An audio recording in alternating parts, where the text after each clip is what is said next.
Good evening, everyone. This is Alika Gadas, and I am your reporter in today's evening. In today's evening, we're going to tackle about the medieval era. When we say medieval literature, a world divided more by class than language. In surprising twist, medieval literature wasn't primarily defined by a single language, but rather by social class and its audience.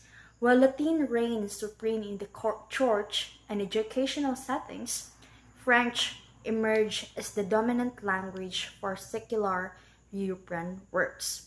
This linguistic landscape was further enriched by the already established Celtic poems and stories surrounding King Arthur, which later adapted and popularized through Latin and French narratives, particularly those featuring the Knights of the Round Table.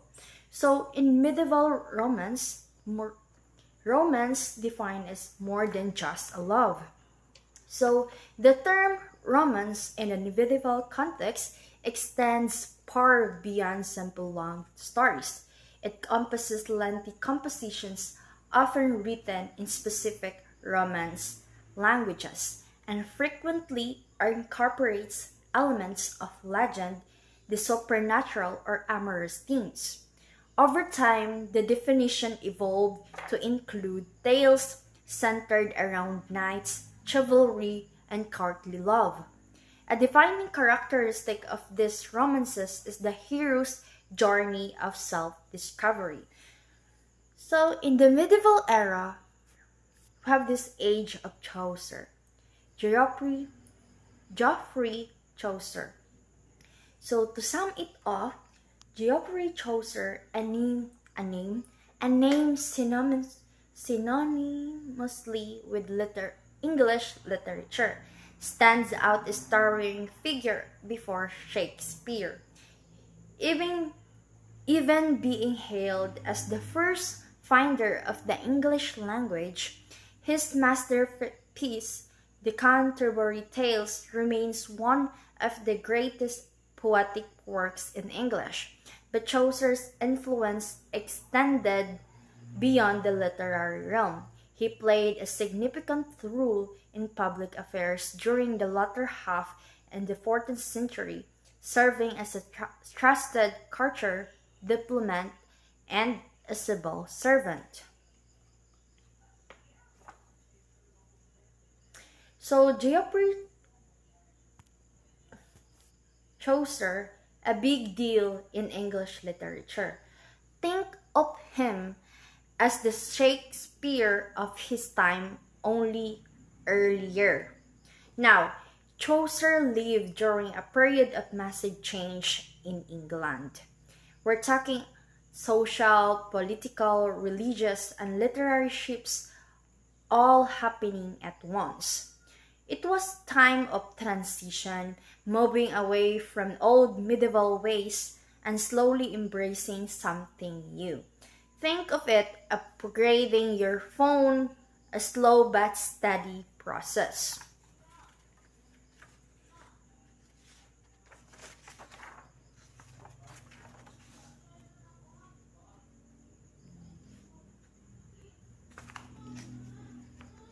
Chaucer's writing a mirror to times. Chaucer's writing incredibly diverse. He tackled all sorts of subjects, serious and funny, philosophical and light-hearted. He explored the complexities of human nature, examining both the flaws and nobility of mankind. He wasn't afraid to ask big questions about life, faith, and God. His works reflect the changing time, showing a blend of medieval traditions and emerging modern ideas. In Chaucer's writing, it was an age of change, and one of this is an age of transition. When we say age of transition is more than just words. The age of Chaucer wasn't just about literature. Religious changes were brewing, like with figures like Wycliffe challenging the church. Individualism was on the rise and the people were starting to think more for themselves. Military events like the Hundred-Year War play a huge role in shaping national identity and pride. These wars, while brutal, fostered a strong sense of national unity and self-respect in England. The industrial development was also starting to emerge, impacting the middle and working classes. All of this contributed to a powerful sense of national identity and shift away from the feudal system. So, Chaucer wasn't just a writer, he was a chronicler of his time, capturing the spirit of a nation and the cusp of a great change. He's important because his work reflects this pivotal moment in English history. Any questions?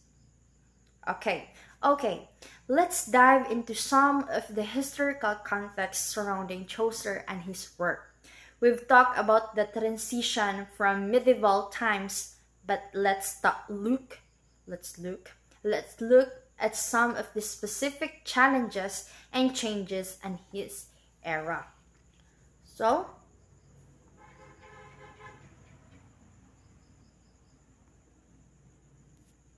the Black Death and its aftermath.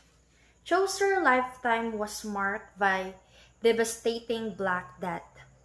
This plague wiped out a significant portion of the population, leading to labor shortages, famine, and widespread social unrest. Heavy taxes were imposed to try and deal with the crisis, further fueling peasant revolts and social instability. Think of it as a perfect storm of disaster and discontent.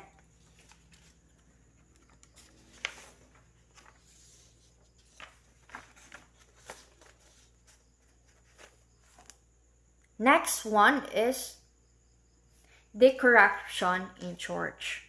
So, in the age of Chaucer, the church was the seat of power and prestige.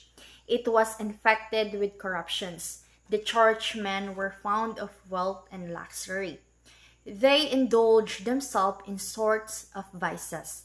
They lived in a godless and worldly way. John Wycliffe, the morning star of the Reformation, led an attack upon the growing corruption of the church. So listen, the church is a powerful institution at the times, was riddled with corruption. Church officials were more concerned with wealth and luxury than with spiritual matters.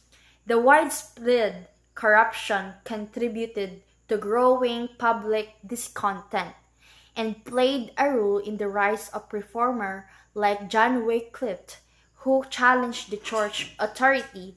It was time of questioning established power structures. The next one is the dawn of new learning. So, the age of Chaucer marked the dawn of new learning. It has brought about the change in general outlook of the age. Man's intellectual horizons expanded. He began to make efforts to liberate himself from the shackles of theological slavery. So, the dawn of new learning. So, Chaucer era also saw the beginning of a new intellectual movement. Think of it as shifts in thinking, moving away from the strict theological confines and medieval period, influenced by Italian writers like Pietro and Boccaccio. There was a growing interest in humanism and a renewed focus on classical learning. This new learning challenged traditional views and paved the way for the Renaissance.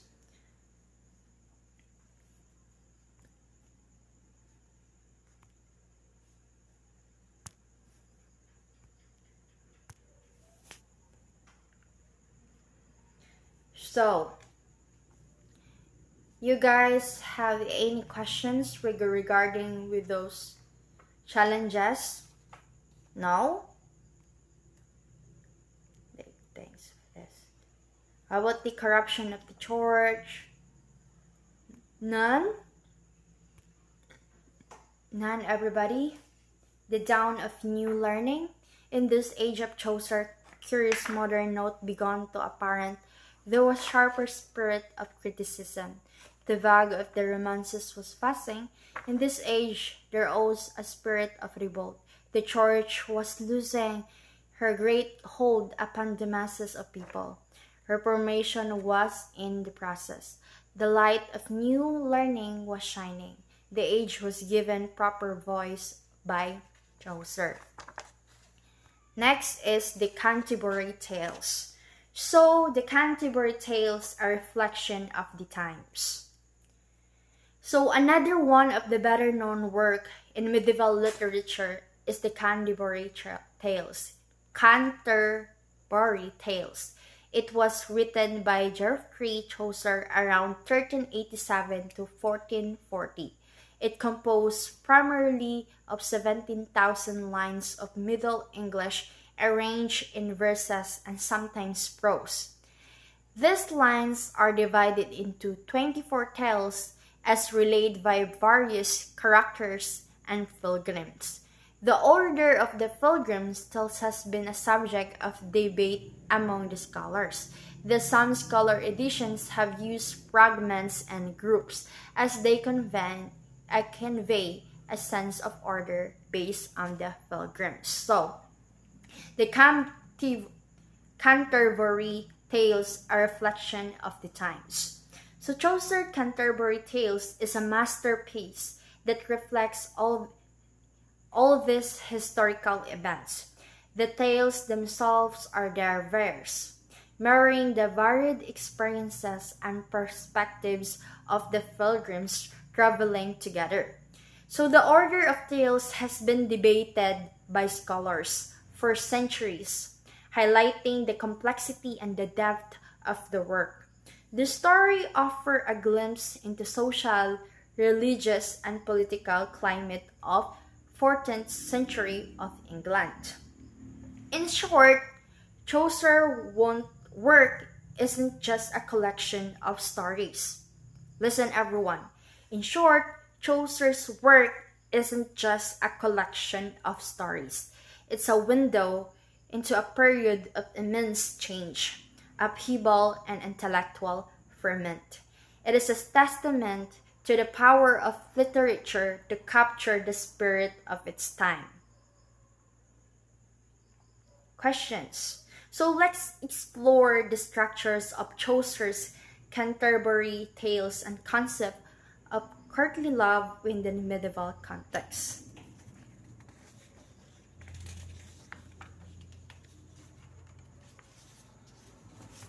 So, a Canterbury Tales, a fragmented masterpiece. These are this fragment A, the General from Long, the Night Tale, the Miller's Tale, the Rib's Tale, the Cock's Tale.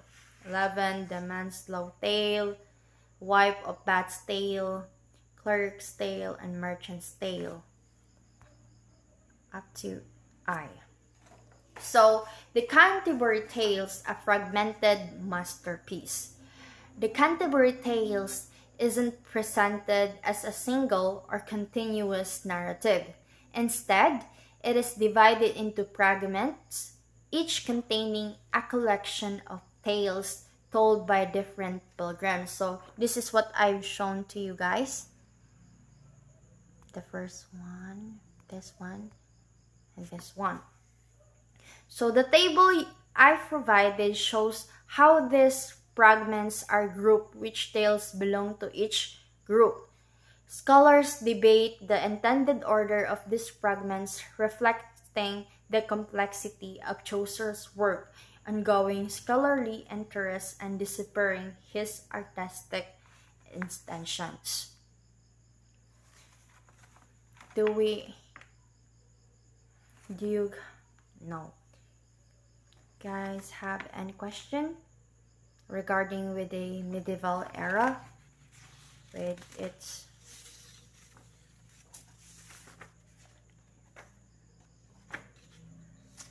medieval literature? So I think that would be all. Thank you, everyone. Thank you for listening.